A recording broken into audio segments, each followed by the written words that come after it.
Hello, I'm back. Let's get this action put back together. The disconnector, we have two holes towards the back of the action.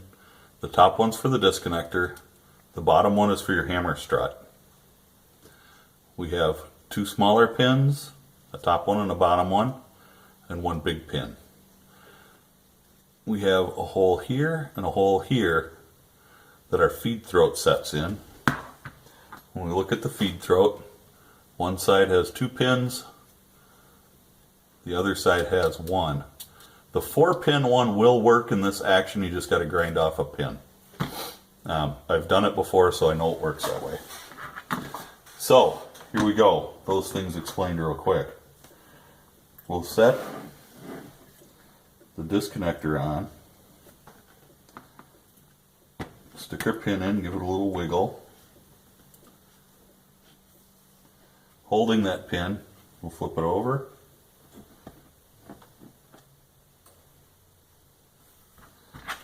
Set our circlip on, and I just use the side of the plier or screwdriver to slide it in there. You can hear it click. Make sure it moves.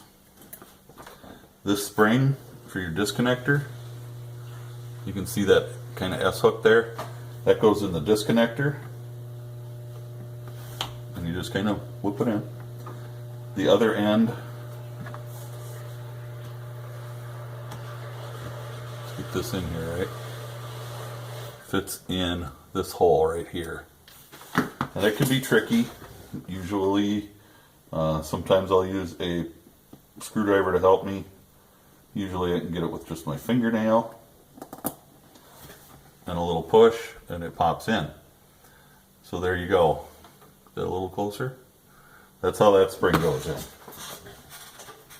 Next thing I'm putting on is my hammer and my strut and spring, because if you take that apart, it's a beast to get this base back in. The hammer goes on the top post. The base goes in that other hole right below the disconnector. Pretty simple so far. Our sear, the hook, faces the disconnector. Now, well, let's real quick here. The pins, hopefully you can see, are stepped. And that's so that your side plate doesn't go too far down. So, you need to get your sear will go part way on. This is your sear spring. That piece goes against the sear. So the sear is right here. My fat finger in the way. I'm going to slip that spring over it and slide the sear down onto the post. Come on.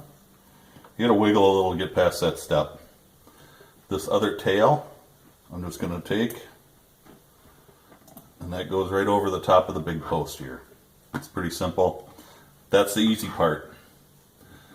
Now, hopefully I'll be able to do this decent.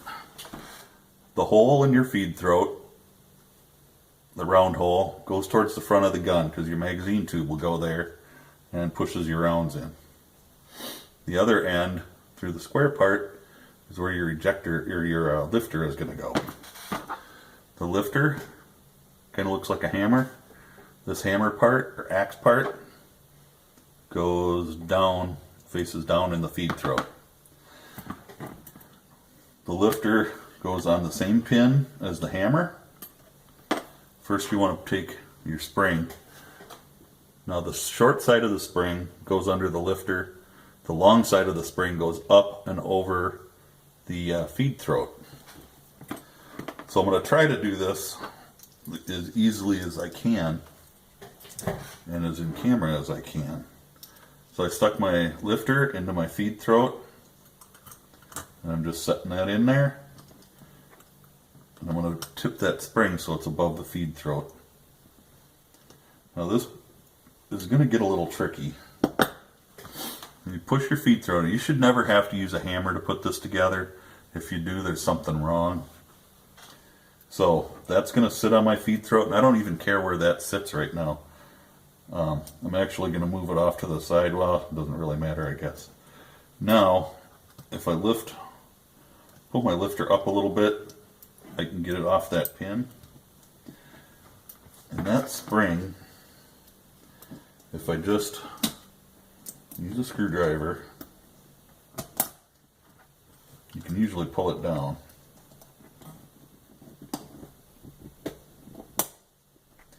Usually, I say.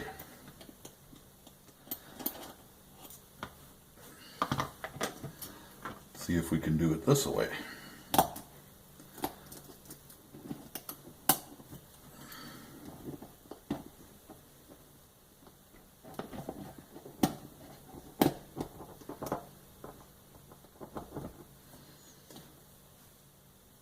I know you can't see. I'm just using my screwdriver to hold that spring back. And then I set my lifter in. I'm going to push her down a little, back on that pin, and trip my spring past the feed throat. It's not an easy task, but it can be done, and not too much effort. You want to make sure you've got good tension on there when you move it. And that's all there is to putting that action back together, aside from putting the plate back on, which I just need to flip over and set on. You do need to wiggle a little bit. If it doesn't slide right on, don't get too worked up about it. You know, you just got to wiggle a little and it'll pop on. And then your circlips, same as the one for the disconnector. You know, push down on your plate, your side plate a little bit, and just pop those pins on. The plate is just slightly bowed.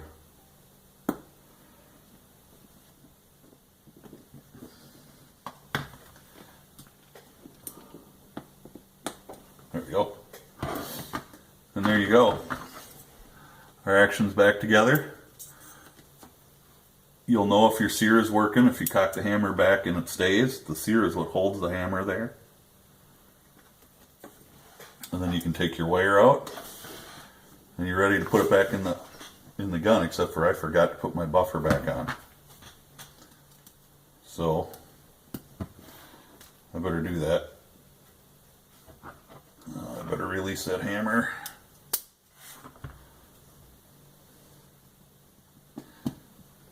I better stick my wire back in there too, just in case.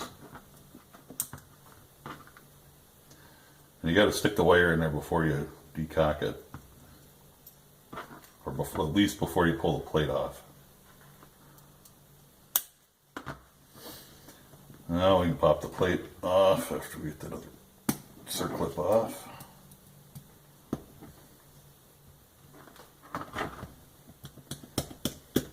Everybody makes mistakes.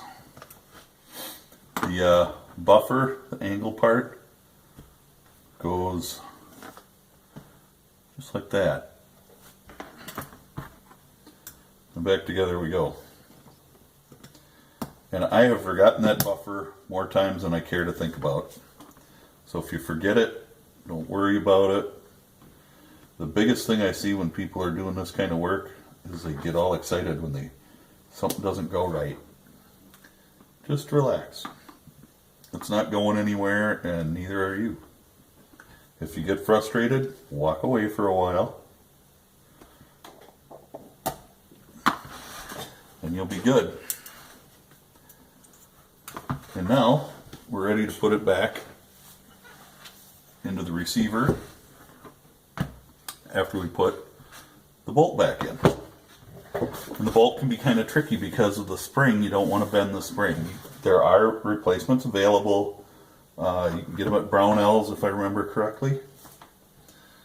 So the spring, there's a hole in the back of the bolt. Spring just slides into that hole. And there's a hole in the end of that piece right there, that the other end of that rod goes in. Now again, Be very careful and guide this together with a great deal of care. And don't go in at a steep angle. It's really easy to try to do it at a steep angle, but it's not going to work. Before you go all the way in with your bolt, you're going to want to have your handle. Your handle goes right in this part of the bolt. So you're going to want to get your handle set in there. I try to hold it all together. You just pull the bolt back a little bit. I don't know how much of that you saw, because my fingers are big. And there you go. The bolt's back in the receiver. Put your action back in.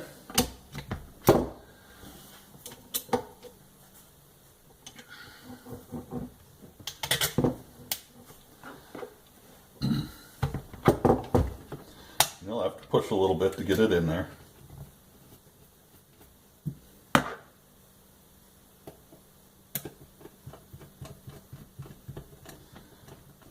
But now if you're not ever planning on taking your gun apart again, you can Loctite these. If you Loctite them, use the blue Loctite, because that's the one that you can take apart again. But they don't require a ton of tension. Just snug them up good.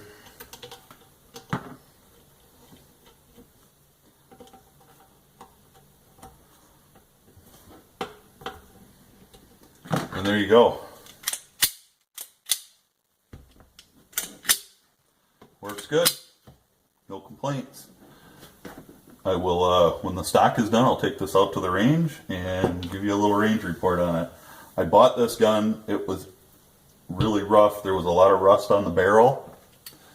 As you can see, I got it cleaned up really well. I haven't refinished it. All I did was clean it up with some steel wool and oil. I did have to take the rear sight off because that was where a lot of the rust was, and up around the front sight. Clean the barrel out. You know, I did some work on it. I got the gun cheap. That's what the rust was looking like pretty much on the whole gun. I haven't cleaned that apparently, so I'm going to do that before I put it back in. Anyway, stay safe. God bless. Hope this video helped you out. And, you know, stay tuned for the next video. Thanks for watching.